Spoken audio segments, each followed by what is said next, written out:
Hi, Marguerite Brigham here with the second video series in a love story of humanity. And as always, whenever I start a project, I let go of the outcome. And so because I took the steps and started part one, now the energy has moved through me. I have to get out of my own way, and something I had no idea that I would be sharing has come forward. And yesterday I did share that I had a yoga studio and I called it the Yoga Connection. Today I'm going to just bring this a little bit closer for you.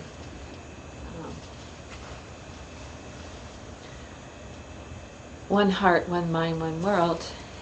And I was sharing how literally I became one heart with my grandbaby last year, and the part that wants to continue is about a month later. I'm showing from a journal that actually I started when I began searching for a yoga studio. This is in Ontario, in Orangeville. So I now live in BC. Not only did I have to leave my family to write a book and come to this land that actually helped me write it, I had to give up my yoga studio and my yoga family, which was very hard as well.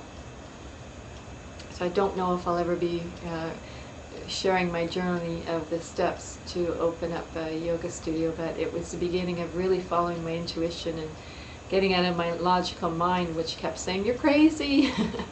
But I was guided, and so I really understand how my life is circles and cycles, and I actually kind of feel like a tree with many branches, and I never know from one day, 1 month, 1 year to the next which wants the attention, because there's so many parts that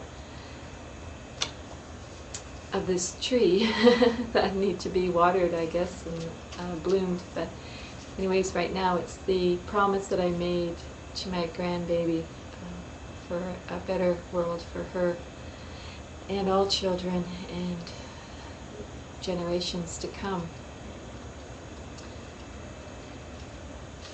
So I write down, this was January 14th, 2009, and I went for a Reiki treatment. And when the woman who was giving me Reiki moved to my heart center, I joined a circle of white animals, and our hearts became one. I was sitting in the south position. I was sitting in the south of the circle. So I'm in the south right now. So it was to my left. There was the crow, the raven, the rabbit, a unicorn, a bear, a wolf, a buffalo, a squirrel, a fox, and a lion with an eagle flying above. And then these were all white animals. And the unicorn then took me to a lavender field to lay down while it stood guard. And then the picture changed, and we were at a sacred rock where I used to do a lot of ceremony in Ontario. And when I was there once, I was in a meditation breathing, and I started breathing with the earth. I don't know if you've ever have experienced it, but it was a bit scary, but it was amazing.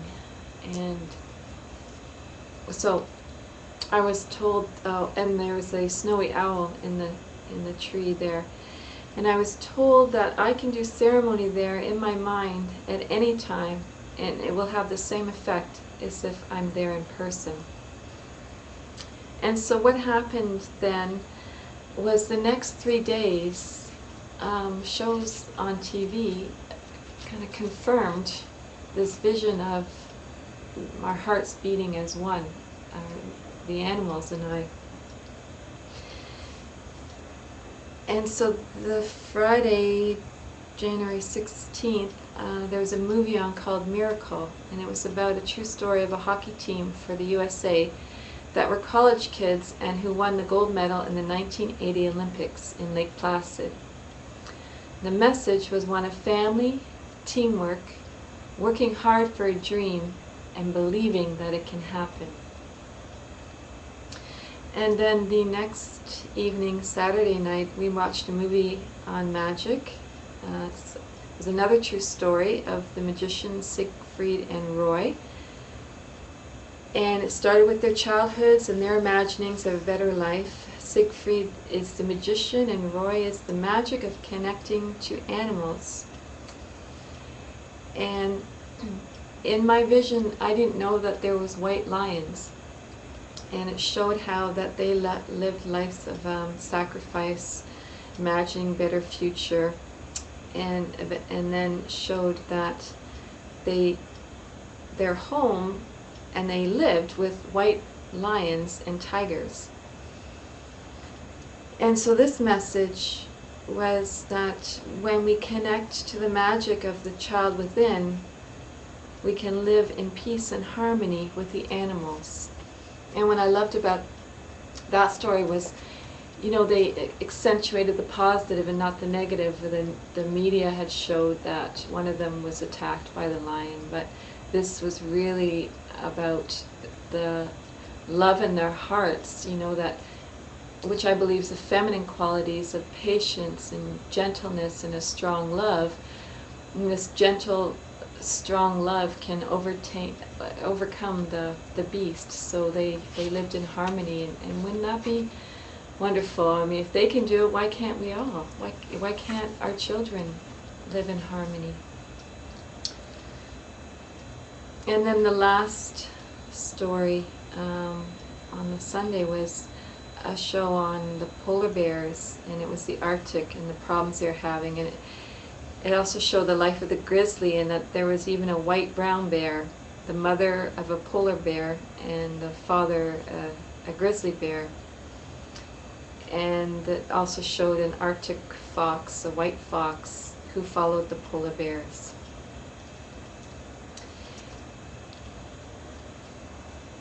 And I guess what I want to finish with here is what I want to share about the journey. This was in January.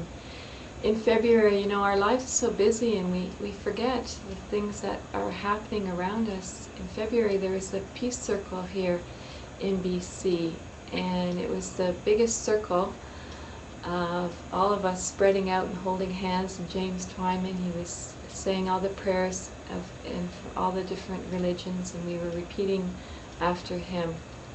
And that connection of oneness was amazing. And you know, we are in the age of Aquarius, and so many people forget that for so long the prophecies and even the song, everyone thinks it's just a hippie song, but you know, in February, Valentine's Day of 2009, the song of Age of Aquarius came true. And we forget that, and how wonderful that this prophecy that was sung in the 60s actually happened on the day of the heart, February 14th, when the sun is in the seventh sky. I don't know this song. And Jupiter aligns with Mars, and peace will guide the planet, and love will rule the stars. That alignment happened this year, and this time to celebrate.